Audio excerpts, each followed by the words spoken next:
TDP ఎమ్మెల్యేగా లోపలికి వెళ్తున్నారు. చాలా రోజుల తర్వాత ఈ ప్రభుత్వానికి సంబంధించి ఒక బిగ్ అనౌన్స్మెంట్ ఇది. రైతులందరూ కూడా చాలా ఆనందంగా ఉన్నారు. దాని గురించి ఏం చెప్దాం అనుకుంటున్నారు సార్? చాలా మంచి రోజులు వచ్చినాయి. విధ్వంసానికి గురైనటువంటి అమరావతి రాజధాని మళ్ళా వైభవపేతంగా తీర్చిదిద్దబడతా ఉంది.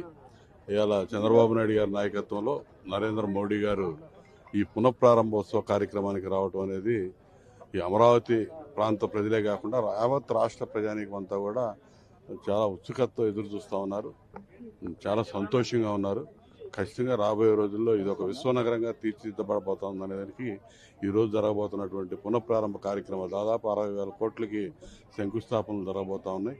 ఇవన్నీ కూడా త్వరితగతిన పూర్తయి చంద్రబాబు నాయుడు గారి కీర్తి ప్రతిష్టలు ప్రపంచవ్యాప్తంగా వెలుగొందాలని మేమందరం కూడా ఆకాంక్షిస్తా ఉన్నాం.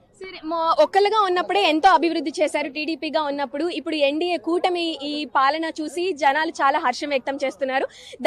దానికి మీ వ్యూ ఏంటి సార్?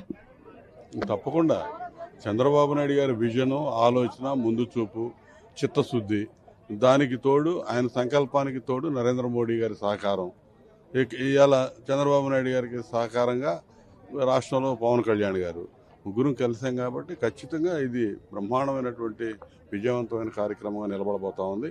ప్రపంచంలోనే ఒక అద్భుతమైన సృష్టి ఇక్కడ చంద్రబాబు నాయుడు గారు సృష్టించబోతా ఉన్నారు. ఒక రూమర్ అనుకోవచ్చు, లేదంటే ఎలిగేషన్ అనుకోవచ్చు సార్, అమరావతి రాజధానిగా అనౌన్స్ చేయడానికి వెనక కమ్మ క్యాస్టిజం అనేది ఉంది అనేసి కొంతమంది చెప్తున్నారు. దానికి మీరు ఎలా స్పందిస్తారు? చూసి అవన్నీ ఎదవలు, తప్పుడు ఆరోపణలు, తప్పుడు మాటలు అవన్నీ అయిపోయినాయి కదా. అవన్నీ గతంలో అయిపోయినాయి. మళ్ళీ 164 సీట్లతో చంద్రబాబు నాయుడు గారిని అమరావతి కట్టమని చెప్పి అవకాశం ఇచ్చారు. ఈరోజు అమరావతిని కట్టమని మళ్ళీ రెండోసారి అవకాశం ఇచ్చారు కదా చంద్రబాబు నాయుడు గారికి. ఏం ఎక్స్పెక్ట్ చేస్తున్నారు సార్? లాస్ట్ టైం వచ్చినప్పుడు మోదీ గారు మట్టి ఇచ్చారు, నీళ్లు ఇచ్చారు అని చెప్పేసి చాలా చిన్న చూపు చూశారు. ఆల్రెడీ శంకుస్థాపనలు ఎన్నెన్ని చేస్తారు, ఏం చేస్తారు అనేది తెలిసిందే. మీరేం ఎక్స్పెక్ట్ చేస్తున్నారు సార్? ఈసారి తప్పనిసరిగా ఒక మంచి ఆశాజనకమైనటువంటి అనౌన్స్మెంట్ ఉంటుందని ఆశిస్తా ఉన్నాం. Thank you so much. So చూసినట్లయితే ఇక్కడ కాకినాడ వేమూరి ఎమ్మెల్యే నక్కా ఆనందరావు గారు చెప్పిన దాని ప్రకారం స్వర్ణ ఆంధ్రప్రదేశ్ రాబోతుంది అని చెప్పేసి ఆశాభావం వ్యక్తం చేస్తున్నారు. ఏది ఏమైనా అందరూ కూడా ఇటు నుంచే వస్తున్నారు కాబట్టి మిగతా వాళ్ళ వ్యూస్ కూడా మనం తెలుసుకునే ప్రయత్నం చేద్దాం.